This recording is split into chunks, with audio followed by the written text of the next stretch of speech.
It's time for my virtual Jericho question time with John Mair. Hello, welcome, good afternoon, good evening, or whatever time of the day you're watching this in live or in catch up.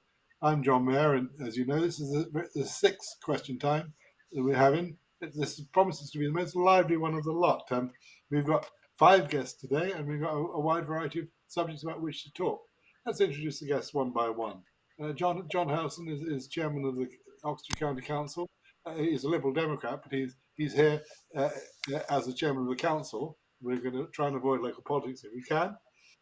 Professor Gary Browning is a professor of political thought at Oxford Brookes and is a Jericho resident. The Caroline Roaf is a moving spirit in Green and Jericho and a near Jericho resident. Gowher Rizvi is an international diplomat and a Jericho resident.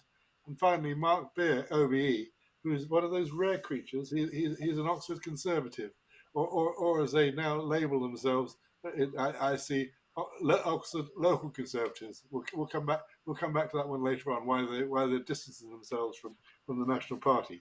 We have a variety of questions which I'm going to ask, or people have asked, and lively discussion. But first of all, what is Jericho? Who would like to Would you kick it off? like me to start, John? Yes, John. Um, Yes, John. I mean, clearly, it's got a number of different definitions. One of the obvious one is that it is a community bounded by, let's say, the canal to Walton Street, and from Walton Well Road down to Richmond Road. That gives it a nice geographical boundary, which suits me as a geographer. But also these days, I think it's probably become a bit of a brand. And as a result, other people are trying to get in on it, even when they're outside Jericho. Anybody else?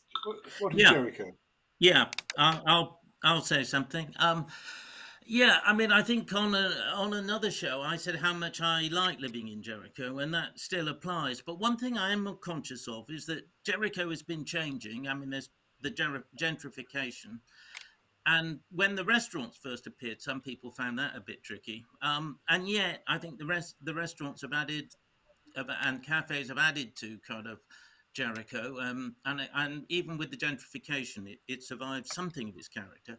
But I did listen with interest to was it William White, the professor who's designed the new humanities building, projected building along in the observatory quarter, and he was talking about how that new building, the biggest building at Oxford University put up for a while, will kind of open up Jericho to the city and vice versa. So I think there is going to be a change coming up here in that we're going to get lots more of the university, Oxford University, entering Jericho and being around Jericho, and Jericho will look towards the city more. And I've got kind of mixed feelings on this. In that I think it's possibilities. I mean, obviously Oxford University stands for a hell of a lot and has a massive amount to offer, as does my university, Oxford Brookes.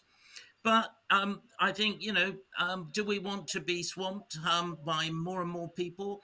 And also, it would be great if we could feel part of what's going on in the new kind of development of the university. I mean, the speaker, William White, I think it was, says that, there is a massive intention of the university at this humanities building to open it up to people and to the people of Jericho. And that's great. But why not kind of really open it up? I mean, we've got Jude the Obscure pub looking across at it. We've got ex-Ruskin College looking across. Why not kind of have more kind of ordinary people, the public, being part of what goes on in some of these buildings there? I think universities should open up to kind of the localities and the communities much more than they have done. I mean, I put on a kind of a festival in the last week for Brookes where we tried to do that. But I think, the Oxford University's got a hell of a lot to offer to local people. Gary, can I So, ask you, do you think universities can get too big and that they can swamp the area? I mean, there is a possibly. serious worry the way that the university is creeping north, and it can create a new college like Reuben College without any planning decisions at all. Somebody gives it 75 million, it creates a new postgraduate college with potentially 600 more students in Oxford, and nobody has to approve it at all. Yeah, well, I think there are, I think we should be alert to it. I'm not anti-university, I think it's got a hell of a lot to offer and we gain a lot from it. So, but I think we should be mindful of it. Is that what you think, John? Yeah, I mean, the question I'm asking is there a limit in terms of a city the size of Oxford, and particularly particular parts of the city? Would it be better if the university was encouraged to go and help regenerate other parts of the city? I mean, I know they've got the potential for the Ocean Island development Yeah, at some point in the future, yeah. but it's more students takes away rented property in some cases, particularly postgraduates, from young graduates and other people who want to work in the city. And I worry that Jericho might become just a dormitory for the university. Well, I think that, I think it's worth considering, but I think also the university, as my university, should reach out to the community, put on public lectures, listen to what the community wants, and involve people of the community in its activities. And then I think it could add. It could. I mean, like there was an open lecture with the Blavatnik School of Government put on about the Ukraine crisis, and that's useful that we can kind of take part and do that. I don't want to dominate it all. I just thought, it's going to be a change for Jericho. Gary, a technical problem. You're frozen, and maybe you might log off and log back in. Caroline, what's Jericho to you? Well, my near neighbour, and somewhere where I visit, and in fact, as I say, I've become involved with greening Jericho, but I think you could, GJ, you could pretty much say I'm suffering from greening jealousy in the sense that there's that little open space there. And I don't know what I think about the new area. To me, it looks like a wonderful opportunity to scatter lots of seed and have lots of bright flowers and not be particularly dominated by reminders of the extraordinary inequality in Oxford by these very grand new buildings in the middle, in the centre. And, that's one of the things which I feel most concerned about as a resident of Oxford. Is the fact that Caroline, we've been talking about the humanities building. The Blavatnik has got that socking great piazza type pavement area outside of it. Should we be persuading them to do something about that to make it greener there? I mean, they've got a sort of pink knitting needle up there at the moment, but I don't know. That appeared not very green. How about some planters? I think you're absolutely right about that. Yes. It could do with some trees. I walk past almost every day with my dogs, and I'm struck how they have just planted 2 little trees on 2 edges and no concern for greenery. And now with this new center coming up behind it, I suspect that little open space will also go, and we will be desperate for more green space. So I entirely agree with you that emphasis on greenery is very important. And how about a green wall? There's wonderful scope there for benches, for social meeting. That's become so much more important. And if someone would only get rid of those very uncomfortable benches with no backs, that would be a big plus too. Thank you. Mark Beer, you're a near local resident. What do you understand about Jericho? Well, Jericho for me has very many fond memories, but may I start by wishing everybody a happy Easter coming up, and for those celebrating Ramadan Kareem. It's wonderful to be here. John Howson, lovely to see you. A resident of Summertown, sings your praises every day with the wonderful work that you've been doing, helping people in Summertown with planning applications and the like. So thank you very much for your support of our community here. And I love what you're doing, Caroline, if I may say so. Greening Jericho should as well be greening Summertown and greening all of North Oxford. It's just wonderful to see that green environment develop. And to Professor Gary, yes, absolutely right. There's a balance, and I'm really pleased that we're all talking about listening to the community and hearing from the community what the community wants. And when applications, go in, make sure there's enough green space, make sure that these things are considered. And I believe that's exactly what happens. I'm not an expert on the planning process, but I'm sure that the planning department's keen to make sure that when developments are put forward, there's sufficient green space. But Jericho for me is very special because, of course, I lived in Jericho when I was in Oxford University back in the 1990s, early 1990s. I lived on Walton Crescent. And it's pleasing to see that many of the establishments I went to then are still there and thriving. Over 500 people are employed along the streets of Jericho, working hard on building that community. It's still a diverse community. It's still a brilliant community, both intellectually and I think from an inclusion point of view. And it holds some very fond memories. So I'm delighted to be here. I know I'm slightly to the north now, living in Summertown, but it's a real pleasure to be here, John, and to be with the person who invented Question Time. It's a great honour. Thank you. Oh, how sweet. So, but what about people who take the Jericho name and misuse it? There's the barbers in Walton Street, which is now called the Jericho Barbers. There's also a Jericho Cheese Company. There's also a Jericho Coffee Company. What do we feel about that, John Howson? Well, as I said, it's become a brand, and you can't trademark a geographical area very easily. We're not quite like the Cornish pasty stage yet, or the Bakewell tart. But I think, in a way, it's probably a good thing at present, because I do think that, as I said to the traders when the barrier went in, this is the forgotten part of Oxford and the hidden part of Oxford. Yet you've got immense resources in the Morse background and the Pullman Lyra background. And when I go around all these tourist information places that you see in hotels and railway stations with all these A5 leaflets, there isn't one about Jericho at all. Yeah, I think the traders ought to be doing that if they're serious about making sure that they can be successful in the future, because life isn't going to get any easier for businesses while we've got the state of play that we've got at present. Yeah. Gowher, you're a recent immigrant to Jericho. Why did you move here, and what's your feeling? What is Jericho? But although I'm a recent resident here, I knew Jericho in the early to mid 1970s when I was a student here. And I have to tell you, in those days, it was a no-go area. So the nearest we ever came was to an Indian restaurant opposite the film theater and for the film.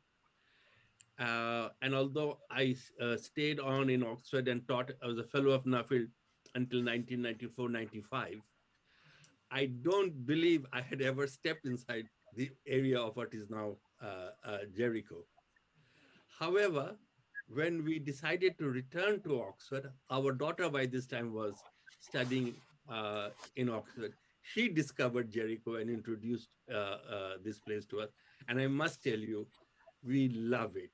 We love it because what Jericho has to offer, wonderful people, environment, and even more so that for the first time in my life, we try to walk everywhere, which is truly the location of Jericho, both for Jericho itself and the city center, the library, the theater,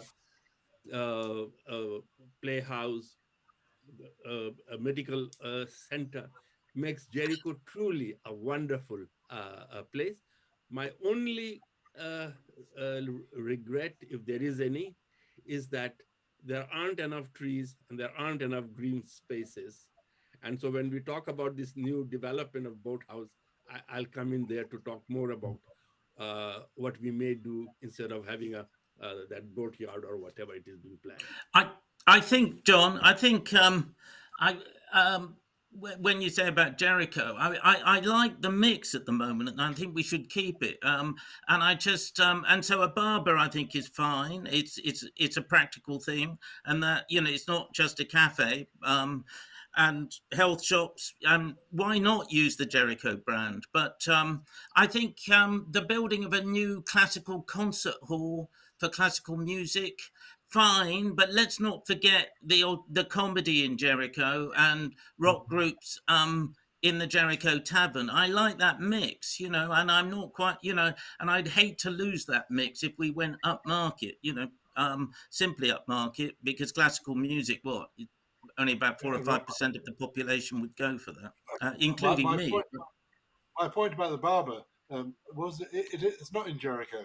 It's in Leckford Road. Right, right. Leckford Road, really. Yeah. Yes, no, which is not Jericho. Equally, Jericho coffee traders. Where are they? Does anybody know? So let's if any of you were appointed Supremo of Jericho, what would you do? What would you change? What's the future going to hold? Caroline, perhaps first. What would you do to Jericho? Well, I suppose the thing is that I tend to think of Jericho as not including really the Walton Street bit. I like the feeling on my bike of kind of falling into Jericho. You're going downhill and you kind of fall into it, and it's a completely different world. And I think that's what I really enjoy about it. And it is so why I'm so envious of greening Jericho is that in an extraordinary way, there are some small spaces which can be regenerated for nature, where, I'm in the next door ward, and that's much, much harder to find. It's very odd. Whether it's because we all have bigger gardens or something, I don't know. But those small spaces are so valued and treasured by everyone. And I must say, I'm being totally frivolous here, probably, in thinking I would just love to get into that boatyard area and green it, trees, and forget anything else. Just have a lovely open space. And of course, I've been a singer with the Jericho Singers for a while. And there again, on a Wednesday lunchtime, I just fall into Jericho again, down to that gorgeous church and sing my head off with Steph and all the rest of them. And that's somehow, it's got that world, but yeah, anyway, that's Mark, by time some miracle, if you were elected to be mayor of Jericho, what would you do and what would you change and what's the future? Well, John, I think it's so important for anyone who's the mayor of Jericho, in fact, anyone who's the local councillor, to actually live in the ward in which they operate. And as I say, I live slightly to the north. It would be a great honour, but one I would pass on to someone like yourself or someone else living in Jericho. But I couldn't agree more with Caroline. More green spaces and more flexibility in the environment, maintain the diversity. There's an above average rental rate in Jericho. There's wonderful diversity of opportunity. Over 50% of businesses in Jericho are now in hospitality, bringing people in to enjoy Jericho, and that will grow, as we've heard, with the concert hall. But making sure there's a balance for everybody, those that can get about easily on foot, those that can easily get about on a bicycle, those that can walk to the bus stops, the many bus stops on Woodstock Road, and then those that need to get about in a different way.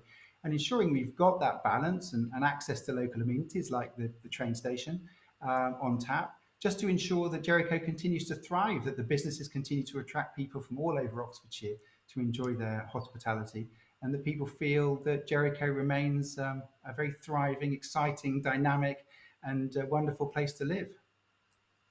Now you all keep moving on to the idea of greening Jericho. Caroline, you're one of the moving spirits on the central committee of greening Jericho. Can you give us a sort of 1 minute description of what greening Jericho does?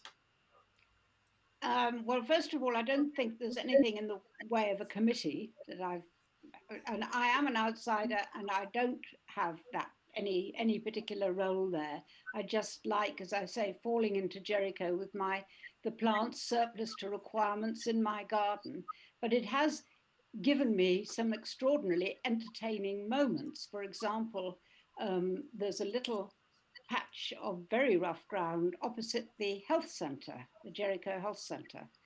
And I remember going along there one time because it's handy for me to get to that particular little bit and offload some dry loving plants from my garden there. Anyway, so I go along one day and there is a couple of people there already with a large wheelbarrow, and they're all at least as old as me.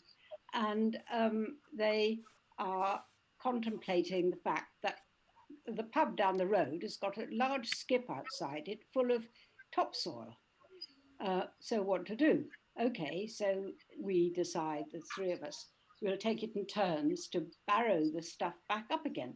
Well, I don't know. It's not the sort of thing you think normally in an inner city you're going to be doing of a Wednesday after, or Thursday afternoon, is going down to the local pub. I can't remember which one it was now, barrowing some, and of course we couldn't take a very full barrow because it's actually uphill back to Walton Street to the Jericho Health Centre. Anyway, off we go, and there we are. You know, this is the kind of thing you might find yourself doing without, you don't set out to go and do that. You're not quite sure what you'll be doing on any particular day. But you can be sure that you'll have a good time, have a good chat, have a cup of tea, and be transported into some. Well, it was the Harcourt Arms, I think, the pub. Now, Gowher, what have you noticed in terms of greening Jericho? What changes have you noticed? Well, the most interesting thing is when at the corner of where Canal Street and Mount Place meet, that little place has been so beautifully done up. And in fact, I was there this morning as well. And to see that the plants and trees blooming up has really made a big difference, where you can sit, watch these canal boats go past. And I see more and more people coming there. And that is why my interest in this new development, whether we could do something with the new development that might be the similar. Another interesting thing which has happened, but that is not part of Jericho, is across the road on the other side of Walton Street, behind Somerville College, that little church, which is a beautiful, beautiful little church. And I have to say, some landscapist has done a great job of it. But unfortunately, Somerville has locked it up.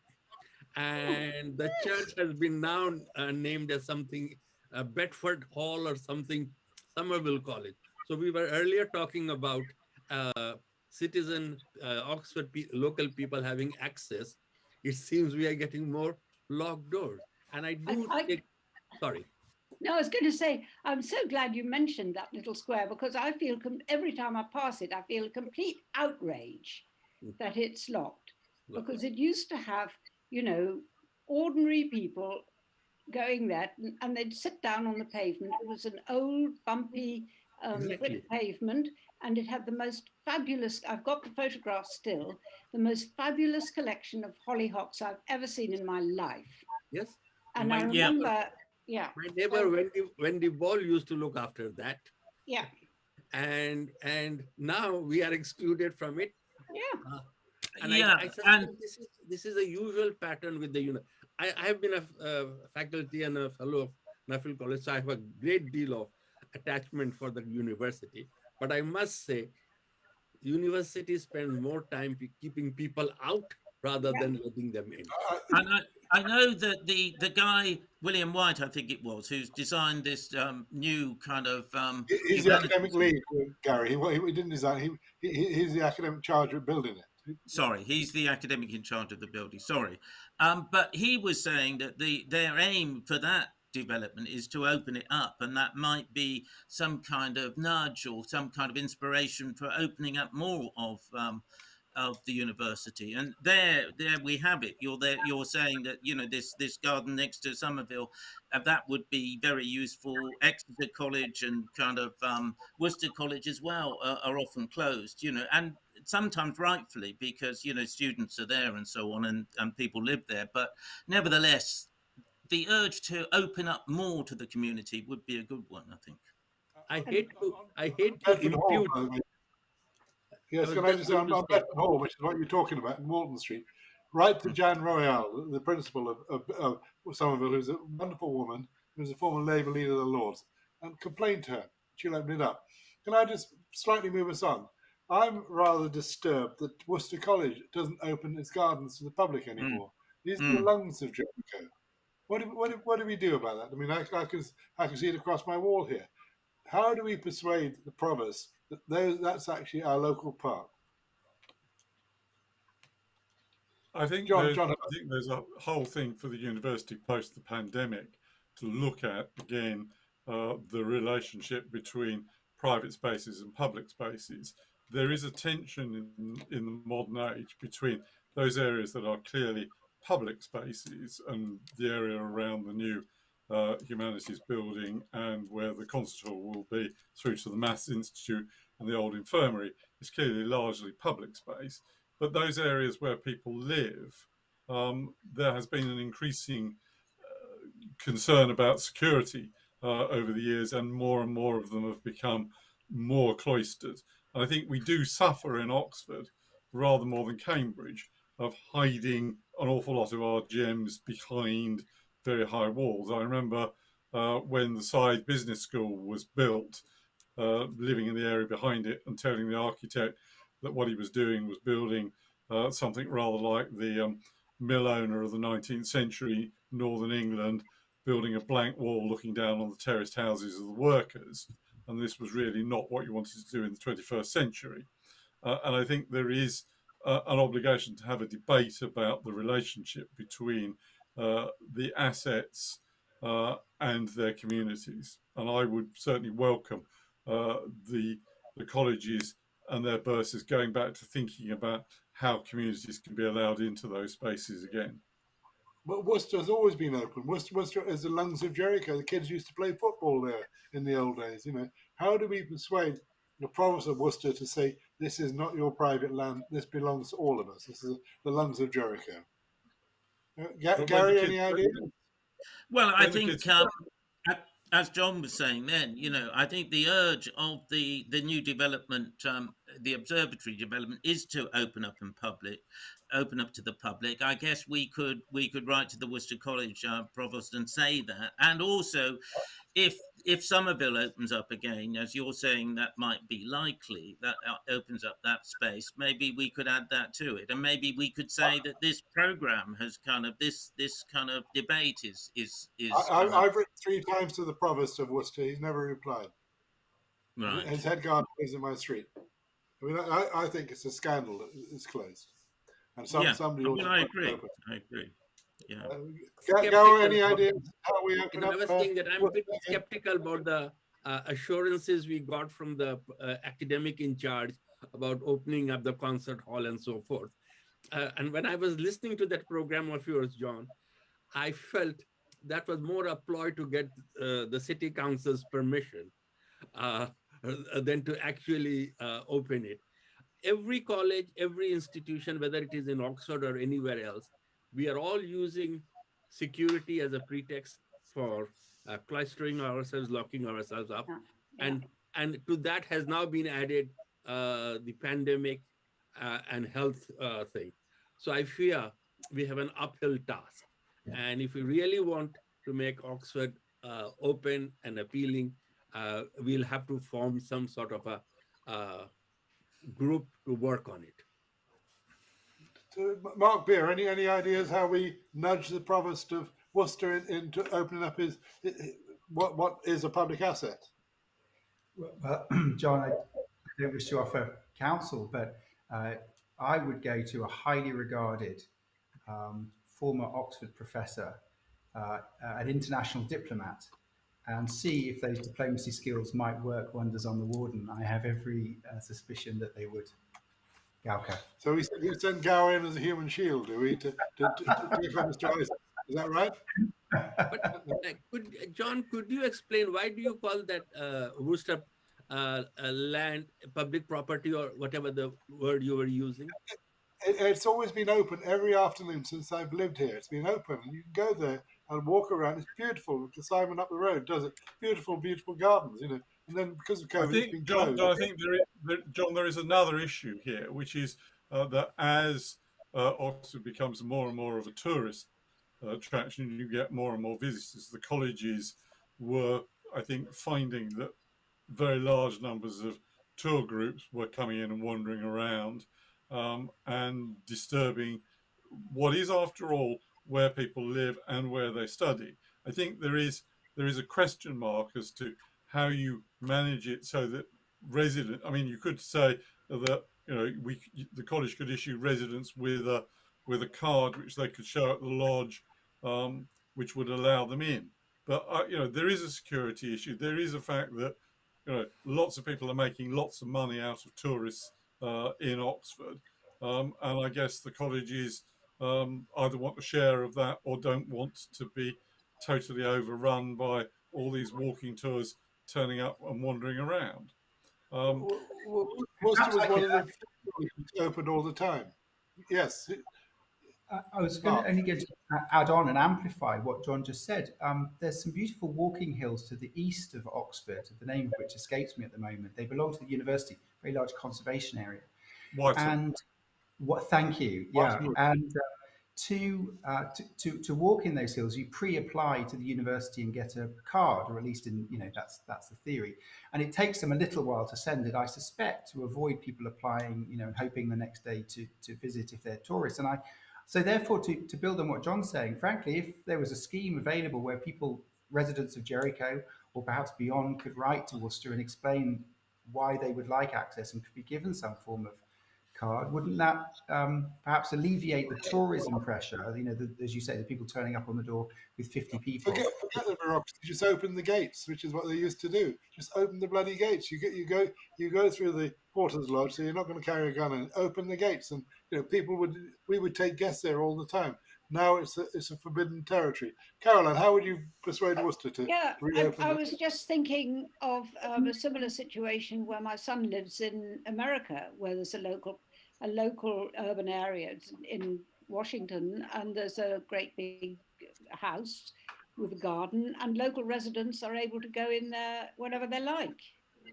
And of course, Oxford University, like my university, it has charitable status, and you would have thought this might be a dimension of that charitable status, that it is open to residents. Totally.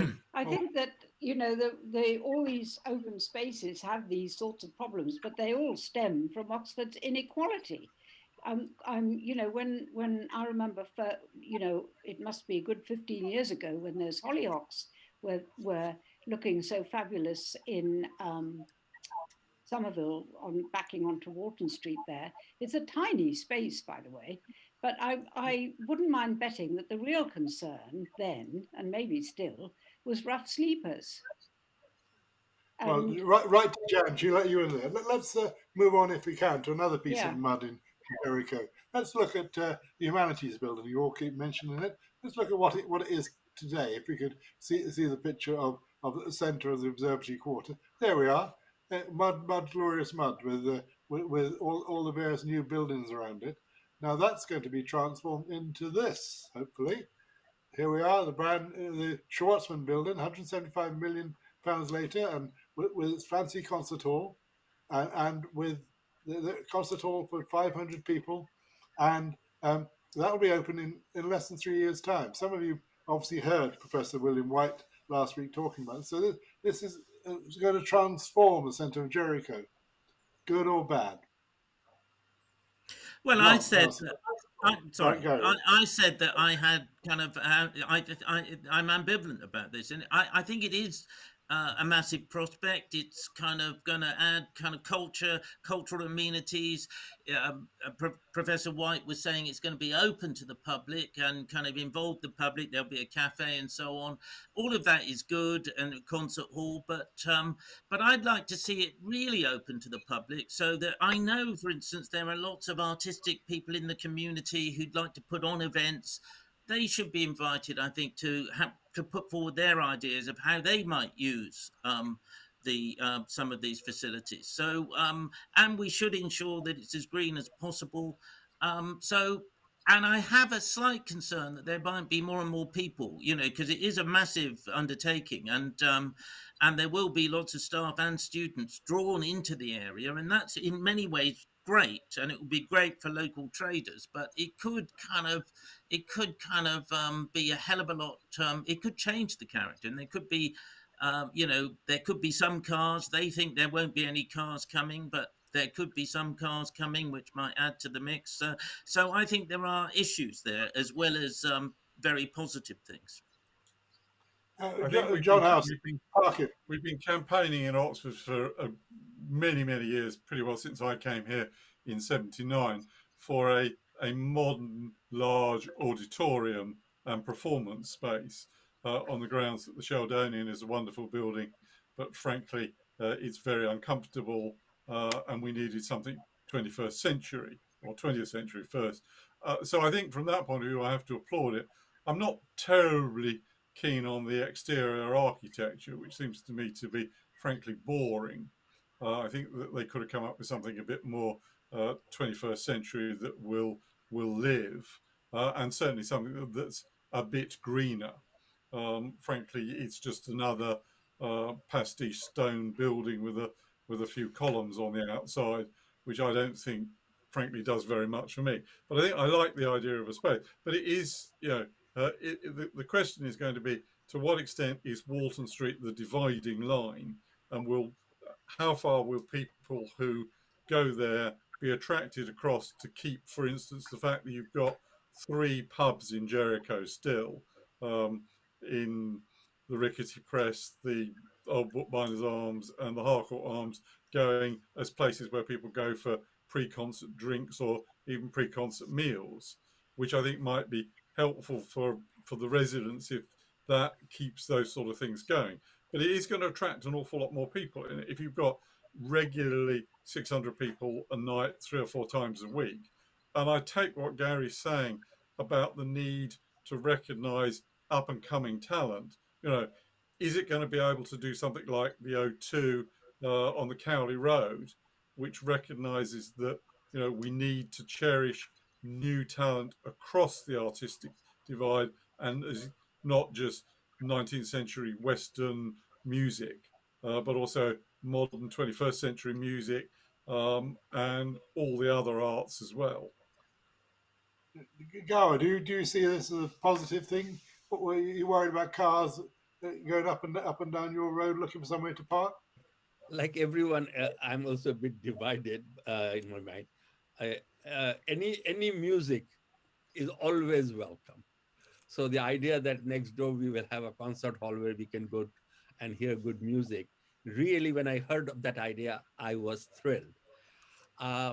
Traffic is already a problem in Walton Street and Jericho. So unless some real thought is given, just an assurance that traffic will not be allowed into the concert hall, fine. But what does it do to the neighborhood? Right at the moment, it's a very, very congested place. Parking is very, very difficult. And if more cars were to come or just to drop people or whatever, it would make this place very inconvenient. I have spoken to our local councillors here that the place is becoming unsafe for dogs and cats. And people, and in the period after pandemic, all these home deliveries, which is wonderful, but it has greatly added to the traffic. All of them were coming in great high speed to deliver their product and disappear. So that, like others, I feel mixed. Music. Professor White Gowher said that people would come by bicycle or by park and ride. How realistic is that? But he hasn't got any evidence of that. I mean, he just makes it up as he goes along, basically, because he can say what he likes about how people will come in the future. If he was able to say, I have surveyed how people come to the Sheldonian, and this is the percentage of people who come on bikes to the Sheldonian, I'd have slightly more respect for his views. But you can say anything you like at this stage before it's built.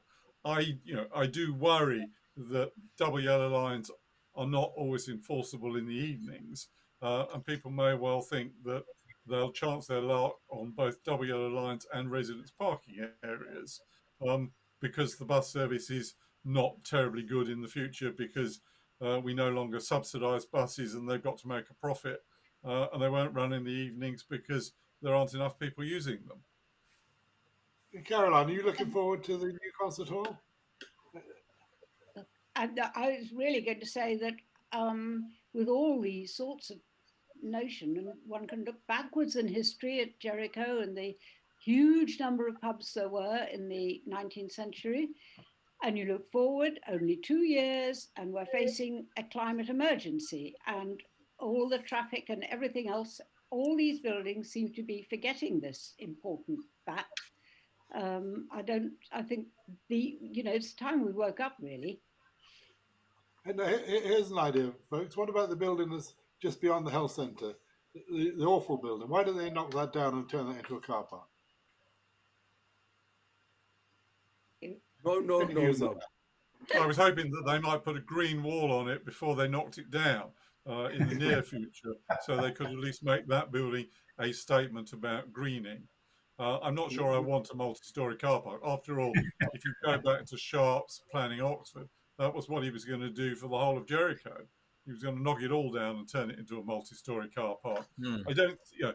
Frankly, I don't think we should be encouraging more cars coming into the centre of Oxford. I think we probably should be saying, if you do want to come to this, park at the Park and Ride and make sure that there are enough Park and Ride buses to bring people in, or come in by train, it's a reasonably short walk from the railway station, or we can have some electric buses.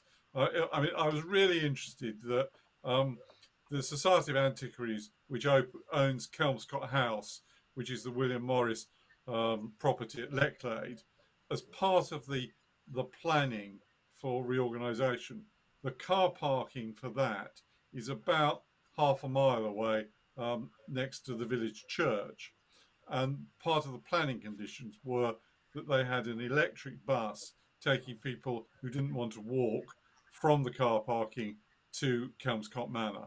I think that was a really innovative planning decision. And I think when the city council was discussing this, they really should have been thinking about being much more stringent about making sure that there are planning conditions as to how people come, to ensure that they don't provide large numbers of people driving around looking for somewhere to park, because I think it will surge northwards from Jericho into Walton Manor and possibly even across the other side of the Woodstock Road into Bevington Road and Canterbury Road and areas around there. Because 600 200 cars. With all you politicians here, maybe you will be able to cast light on this, but how much actual consultation and what kind of consultation is going on about any of these things? I mean, one of the things that's fascinated me from the beginning with greening Jericho and why I love it so much is that for me, it's democracy in action. That's what's growing there. It's people talking to each other, consulting each other, understanding their area, communicating about that, and so on. And that just seems to me so important. And I wonder how much of that the university did quite a lot of consultation. And by the way, the plans have gone through. Somebody said it was only to please the council. The plans have gone through, so it's being built. Now, let me float another idea to you. Freud's St. Paul's Church is a bit of a waste of space. Why isn't that converted into a Hindu temple? Which church is that? It was St. Paul's Church, where Freud's the wine bar is, at the end of Great Clarendon Street. Would you object to a Hindu temple there, Gowher? I would object. Sorry, I think it's better that people keep their religion to themselves and not add more. If we are to have a place of worship, it should be a multi-religious, multicultural place of worship rather than any sectional religious group. So the Hindu community, I believe, is hoping to have a space in Oxford at some point, and have been for a long time, haven't they? They have, indeed. The Hindu community have been looking for a faith space. They're probably the only major faith which doesn't have a permanent building in the city of Oxford. And they've discussed with the city council, I know, on a number of occasions, and been frustrated. I personally, I mean, my major concern about wherever you put a place which is the only one representing the whole thing is, again, exactly the same problem we've got with the auditorium, as how do people get there, and if there's a tendency to want to come because they're large family units by car, where are those cars going to go? I mean, yeah, fair enough. I think those are questions about bringing people in and so on. But I'm not against a Hindu temple, but I would if it could be accommodated. But to go to John's point, though, I mean, I'm not a massive kind of enthusiast for Freud's, but I know some young people who go there and have a good time there, and I can't see why we should shut that down because. I think we should accommodate young people, students and others who live in the area. They belong to the area just like older residents like me, So, and as long as we can get along without making too much kind of disruption and noise and kind of disturbance, I think that's fine.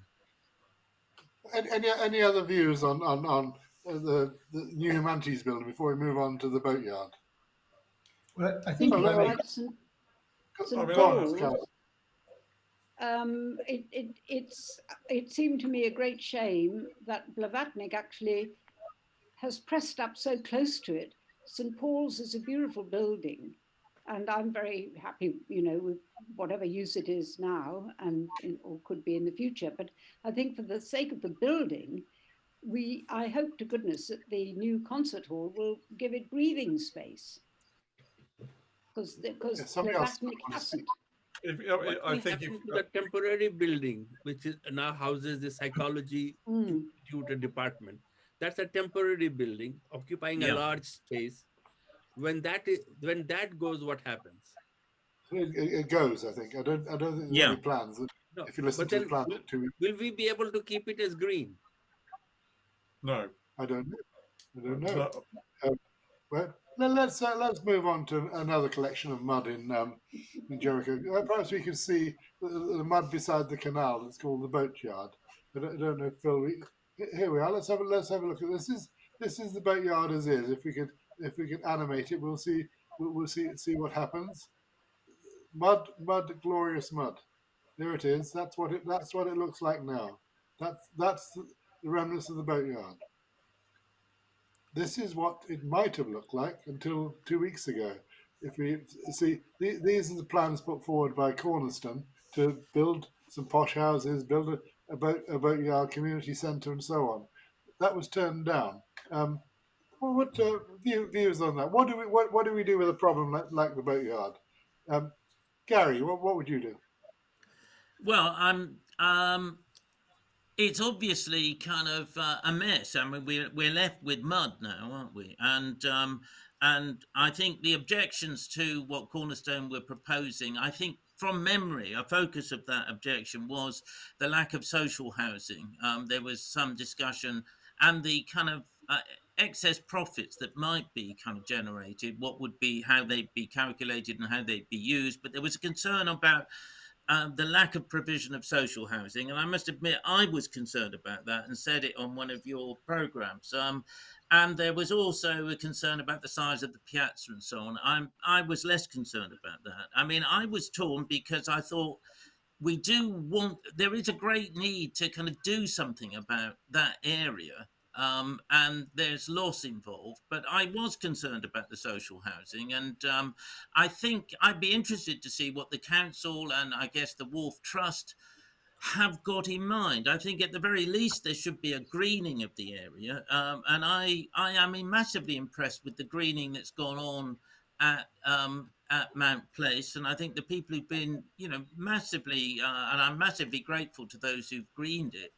That they could maybe do something of that at the where we are in the boatyard, because I think the prospect of getting a developer in is probably pretty slim now, because it seems very difficult to get a developer in. And maybe if we give clear directions that we want, say, some social housing with it, and that's the big concern. Maybe we might get another developer, and maybe the wharf and the council might be able to encourage that. But at the very least, I would like to see the area greened, if we can. Mark, yeah, you are standing as what's called a local conservative in Oxford. Well, why are you all calling yourselves local conservatives?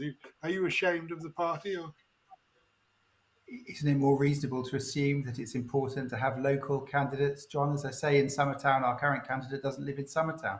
Hence the, I suppose, support for things like, blocking access to cars to the John Radcliffe Hospital. And that is a serious, serious issue for many people in our community who, whether they're, mothers about to give birth, or whether they're elderly and need to get about in a car, or whether they're, as I have next door to me, someone with a child who regularly needs to get to the John Radcliffe along the Marston Ferry Road. Mark, I do. Are you saying that the Conservatives have changed their mind? Because the Conservatives introduced the blocking of the bus gate on the Marston Ferry Road in connecting Oxford in 2019, which was part of the transport plan which they originally introduced in 2014. Are you now saying that Conservatives would keep the Marston Ferry Road open and are opposed to their own plans? Well, certainly in Summertown, John, and I'm sure in Jericho, people are very concerned about the inability to access the John Radcliffe and other amenities in a direct way. If you think that's not right, then the people I've spoken to. No, I'm just merely. I entirely agree with what you're saying, and you know that I'm on the record about the Hythe Bridge Street one from 2014. Yes. Are you now saying that the Conservatives in Oxford would not introduce bus gates? I'm absolutely saying that in Summertown, and remember I'm standing for Summertown Ward, in Summertown the consensus is absolutely not. And if I was on the City Council, and I hope to be, but if I was on City Council, we'd stand very much against it, because it's so this is a U-turn from 2019. We're a bit far away here, folks.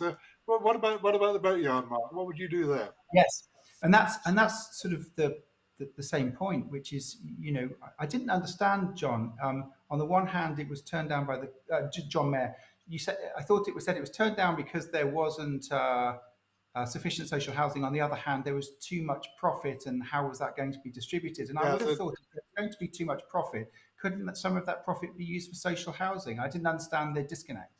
There was no proof of that excess profit, by the way, but basically the JWT said there was £6 million excess profit, which there's no huge proof of, and that should go. I mean, do we need a boatyard in Jericho? No. John, could I ask you the question? What is the rationale for that development? Why is that development necessary? Well, expand. Yeah. Well, what would you just open it up, green it? Yes, absolutely. I mean, by creating that, we will create more traffic. I fully understand the importance of social housing, and we should think about how we might develop some social housing.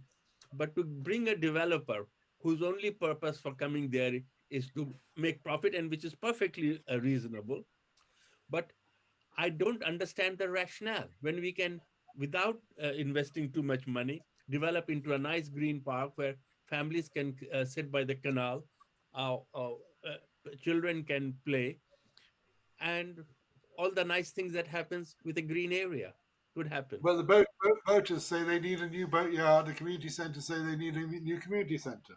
How do you satisfy them? The centre is already there. No. John Howson, you were about to say, do we need this? Do we need a development there? I mean, it's terribly disappointing that since 2007 we haven't been able to resolve this problem. But I think that what we've seen is a move of a canal which was an industrial asset with basically industry along it, to a canal which is pretty well a leisure and partly residential area. And I think that a noisy boatyard there would actually be very difficult for the piazza. I mean, I was, when I moved into Rooley Road in 2003, the boatyard was still going as a functioning boatyard repairing boats, and angle grinders on metal on a regular basis, even if you put them in some undercover space, are very noisy. I think there is a a serious question still says as to what we want that space for now. The boaters and the boating community have managed without a functioning wet dock or a dry dock there since 2007. I think we could probably... 1992. Not well. I mean, certainly 2007, but I think we could say, there is a need for a new community centre to replace the non-purpose built building. There is a need we all accept for affordable rented properties in Oxford, and there is, a pretty good idea that we have in the canal a good leisure space with the fact that we could have a piazza there, I think would be a very attractive space. But because the people of Jericho would discover that if you have a piazza, people are going to use it, and they're going to use it for probably quite long periods of time, and that will mean more people coming there, and it might mean a different sort of noise. What I think we also need to do is to actually nail the bridge situation. And from my point of view, I would keep the Mount Street Bridge. I'd rather have a slightly more modern one there, but I would put an at-grade cycle and pedestrian bridge at the end of Great Clarendon Street, at the southern end of the development. And it just so happens that there is a spare one of the wonderful swing bridges which the Oxford Canal has as a feature, sitting around at the end of St Edward's playing fields on the way to Wolvercote.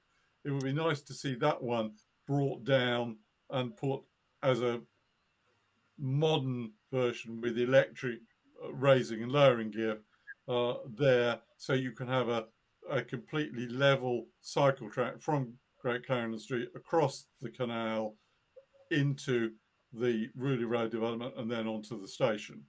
And I think that would be a great benefit for people, because they would then be able to cycle all the way from Marston and East Oxford through University Parks, across Woodstock Banbury roads and through there to the station. And that, I think, would be a great advantage, but it wouldn't affect... I mean, the problem of having it in the middle of the piazza is that you're then having cyclists and pedestrians and people sitting there all mixed up together. I think you want to keep cycle tracks away from pedestrians.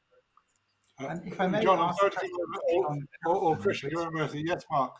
Well, I'm going to ask you all in one sentence. What's to be done about the mess that's called the boatyard? In one or two sentences. Gowher. Without understanding the economics of it, I would say we go for a green area, and how we find an alternative place for the boatyard, that could be, we could discuss it further and come back with other ideas. And I love the idea of moving this bridge, cycle bridge, pedestrian bridge, at the end of Clarendon Street. That would be marvelous. It would transform our life, give us easy access to walk along the canal, go to the railway station, go to Port Meadow, all that. So it would be a wonderful idea. If that bridge is there, before it is taken away, we bring it to Jericho. Caroline, in one or two sentences, how would you solve the mess that's called the Jericho boatyard? Well, I'd already heard John's solution, and I must say I found it very attractive and seemed like a good idea to me. But otherwise, I have been obviously overhearing all of this discussion over God knows how many years, and I have not really engaged with it because I don't live in Jericho. Carry Brown in. Well, how do you solve the problem? I mean, I'd go for greening the area, making it attractive, low cost, and prioritising a bridge, a replacement bridge. Maybe John's idea, but maybe one at Mount Square, at Mount Place. Okay. So those two things. Mark, what would you do? Yeah, I totally agree. I think a combination of John's idea, a new bridge, and also more greening in the area. But the issue that we have is about speed. 2007 to now is a long time. If we look at a Diamond Place, 2015, it was approved to have new medical facilities. Still none, still no allocation of budget, still no decision. Now, I don't want to apportion blame at all. That's not the idea, but there are projects that get very fast approval and funding from the council, and there are districts like Jericho and Summertown which get very little funding in very small amounts of time. And I think we've got to accelerate the impetus with a cash machine for Oxford City Council, with one of the highest council taxpayers in the country. We're 11th out of 162 when it comes to council tax. And we love living here, and that's fine. But we would like to see something back. And I'd love to see the waterfront developed exactly as been described by John and Gowher and others. And I'd love to see in Summertown some investment in our facilities, where we have inferior medical facilities and very low-grade civic. You come over, Krista Gurimurthy, definitely there with you. I'm going to put a wild idea. Does it not John, need John, can I just say the problem with Diamond Place is largely the university. Hang on a minute, John. It's out of the area, so you two are playing. Well, yeah, but Mark raised it, so I think it's only fair that it's possible to say it's not the same as the boatyard. The boatyard is a very different proposition to Diamond Place, where the university owns quite a lot of the property. I think one of the solutions to the boatyard is have a look at the possibility of a town green. Okay, right. Let me put. It does need something to get you out of the morass. What I suggest there should be a commission on the boatyard, maybe chaired by the Bishop of Oxford. It's his church after all, and I've put this to him.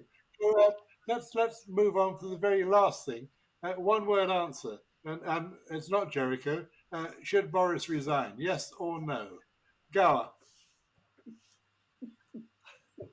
Well, I must say, as a student of politics, I am really, really impressed by the rule of law in this country. The fact that a prime minister can be probably fined twice, is very, very impressive. Whether he resigns or not, I hope the the Parliament will take care of that. Okay, Gary, should Boris resign or not? Yes, I think he should resign. I think politics is a very serious business. It's a very demanding one, and it can be a great profession. People kind of working for the community, articulating views, trying to bring together all kinds of different viewpoints. And that whole endeavour is thoroughly discredited by Boris at the moment. Caroline, should Boris resign or not? Yes. Okay. So, Mark, should Boris resign or not? Extremely difficult to disagree with the brilliant people on the panel, but I think I'm going to go along with the ambassador and his response. Okay, and finally, John Howson, should Boris go or not? Should he stay or should he go? Not for being fined, but for the Nolan principles of public life and not understanding what they are. Okay, thank you all very much. Entertaining now. Let's move on, if we can, to next week. As always in my Jericho, lots of interesting things happening. Next week, Lucy's story. Lucy's have gone from the Eagle Works all the way up to Cranham Street. If you've seen the building in Walton Street, it tells you the Lucy story. We're going to have the property director of Lucy telling us the story of Lucy, but also the architect of the old health centre, St Paul's House, telling us what's going to be there. So once again, let's explore a local development. That's next Wednesday at 5:30. Before that, at 2 o'clock in the afternoon, there's a visit to the OUP. If anybody wants to come to that, they need to, the OUP Museum, they need to contact me by email. Gina Miller has been postponed, but don't worry, she's coming another time. She was going to be on the 28th, and so she's coming Thursday, the 19th of May at 6:30 to St Barnabas. She'll be talking about her new party, which is called the Truth and Fair Party, and she may also be talking about the B word as well.